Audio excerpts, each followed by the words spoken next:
They say never underestimate the power of the mind, and this is so very true when we're looking to improve any aspect of our life.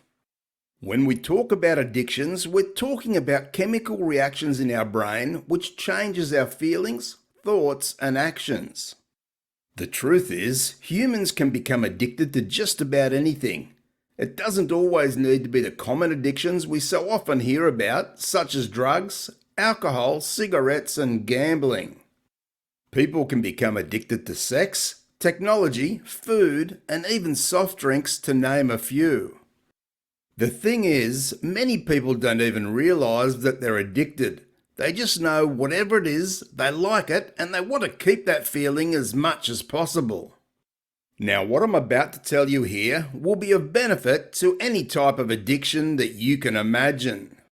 To understand if you have an addiction, try this simple test and go without for 2 weeks.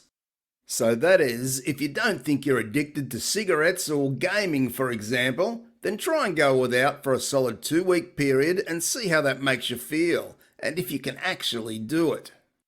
As a professional counsellor, I've had many people come to see me who say they don't believe that they have an addiction because they can stop whenever they want.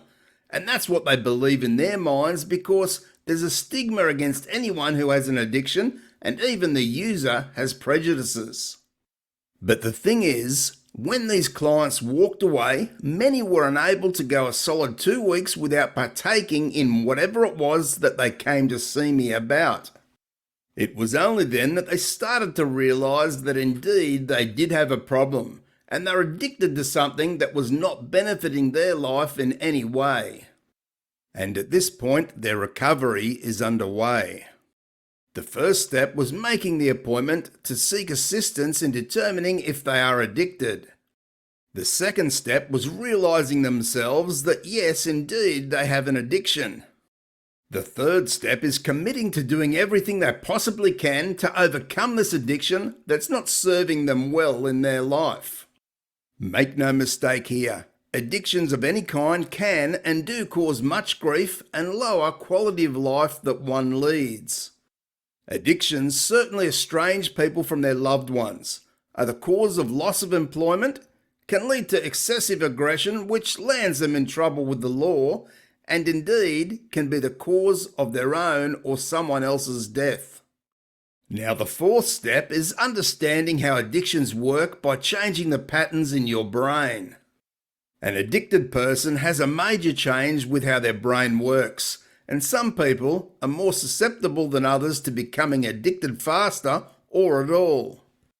A big part of overcoming addiction is by getting the professional help that we spoke about, but then starting the process of changing your brain patterns back to what they were before the addiction took place.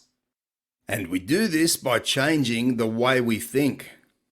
Now, it sounds very easy, but I assure you it's not, and will take a lot of mental application on a daily basis to achieve this. Most certainly, the longer we persist with our new thought patterns, the more natural it will feel again, and our body and actions will accommodate. We have to be able to start telling ourselves that we can instead of can't. So positive affirmations every day are important, and say them to yourself over and over, because the more we say or do something, then the more we actually believe it. When you feel the urge coming on, then challenge those strong thoughts that want you to give in to the addiction. Rationalise with yourself and always remember why you want to beat this. Find something you can do as a distraction when the urges strike, because keeping busy at those times are the key to success, along with changing those thought patterns from I can't to I can and so on. Make no mistake, doing this is not easy and will require the assistance of a qualified therapist who specialises in cognitive behavioural therapy. Now, whilst there are other therapies that also deal with addictions, I do find that CBT, when done correctly, brings very good results.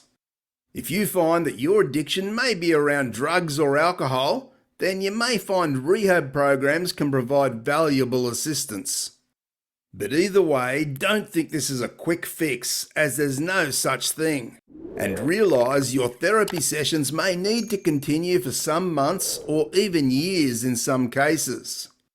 I see far too many people who come in and after a few weeks or months they think they've beaten it, and so they stop their therapy sessions, then only to relapse in a bad way. So if you're watching this and you think you may have an addiction that's impacting your life in a negative way, then you can start by observing and changing the way you think whilst waiting to see a good addiction therapist. And then be guided by the therapist all the way and be prepared to work hard each and every day. I wish you well in achieving this new life.